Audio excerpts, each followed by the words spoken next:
back, relax, and maybe get yourself a snack. Me and you gonna have a little chat about books. Hey guys! So I am here today to do a book review for you, and this is another one of the SPFBO Finalist books. So I wanted to talk to you about the book and what I thought of it. If you haven't heard of the SPFBO, it is the self-published fantasy blog-off, and I am one of the judges, one of 10 judges, who is part of this competition. This is such a great competition for boosting up self-published authors, and we're now in the finalist stage where I have to read 9 books plus my own finalist, which I submitted, and give a score for each of those books. Once all of the judges have given in a score, we will find out who the winner of the 2019 SPFBO is. And I'm very excited because I have not got many left to review, but this is one of the ones I haven't reviewed for you guys yet, so let's just talk about it. It's called Blade's Edge, and right from the start I could tell this was a book that was probably going to be very my thing.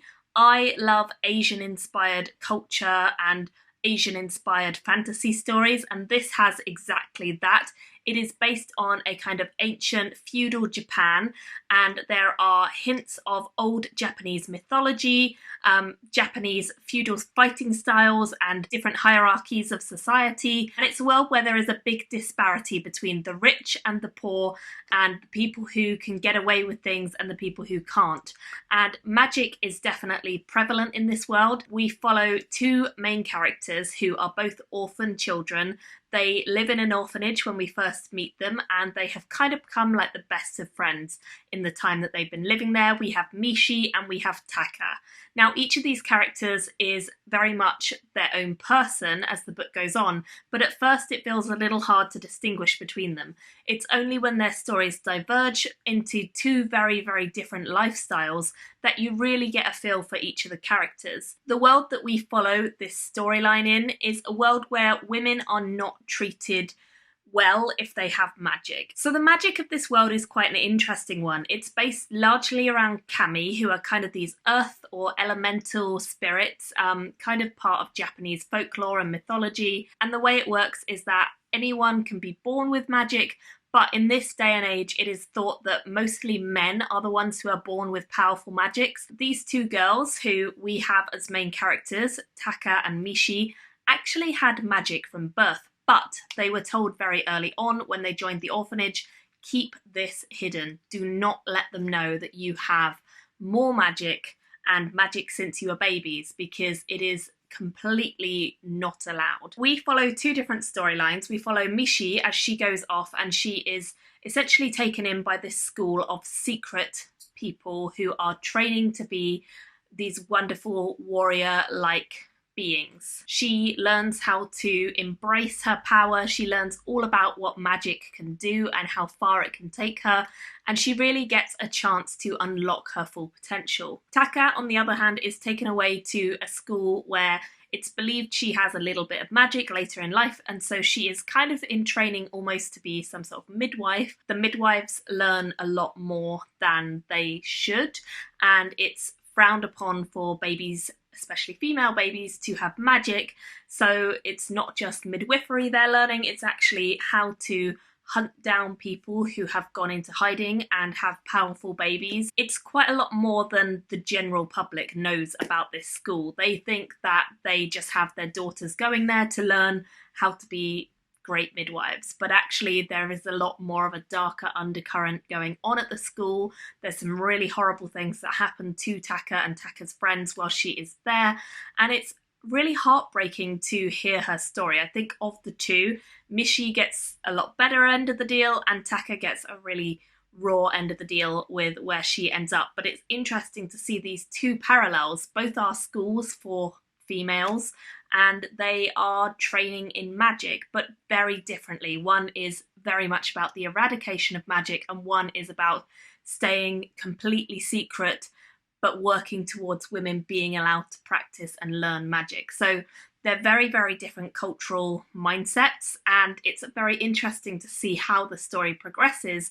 with these 2 girls who were best of friends growing up and what they kind of take from their various journeys through life. and how they both end up on a mission which is hopefully going to change the world for the better. So what I liked about this was the pacing is quick. This feels like a very easy read. It does not take long to get into and to connect with the characters.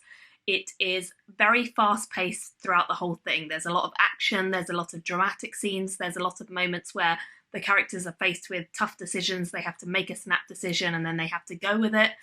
But equally, it doesn't feel like it's super duper rushed to me. It feels quick and pacey, but not like you don't get a chance to kind of grab your feet, get your feet under you. So I enjoyed that fast pacing, and I think that it really works with this style of book where lots of things are being thrown at you as a reader. So I definitely liked it, and I actually liked both the main characters as well. I think both of them are strong female kind of role models and people who have gone through a lot. They really prove themselves over the course of the book, time and time again, to have overcome the stereotypes and overcome the boundaries that are placed on them by the Rojo, who is kind of this magical council I mentioned earlier. They're really trying to do something different for their society and their population, and I really like that about them. However, I did think there were a couple small things that I didn't love quite as much. Mainly, I would say the ending of the book is the bit that didn't work quite as well as the rest of it for me, and I think that's because it feels like things get rushed a little bit in the ending, and we're kind of rushed through to this perfect solution, which is good. I like the way that things ended. I just felt like we needed a bit more time to really let it all settle in and kind of explain exactly how society can change in this way. So I thought that was really interesting ending. It's done well. I just didn't think it was done as slowly and carefully as I would have liked it to be. It felt a little bit too quick for me on the ending. Overall, I enjoyed the story, I liked the characters, I liked the pacing, and it was a fun read throughout the whole thing. So I don't really have many complaints. I just thought it was a good one, and I would definitely go on and read the second one in the series and find out kind of what's going to happen next, especially because I think that the story is tied up in this one, but there's so much more that could now be unpacked in a second one. So I'm very intrigued about where it's going to go next, and I'm looking forward to finding out if I pick up the next one. I ended up giving this one a 3.5 out of 5 stars, which is a 7 out of 10 for SPFBO, and I'm very excited to kind of see where the series goes, and I'd love to hear your thoughts if any of you guys have read this or want to read it. Now I've told you about it, please let me know what you think when you have, and I will see you all very soon in another video. Bye guys! Thank you for watching my video today. Go pick up a book, then come back and chat with me again.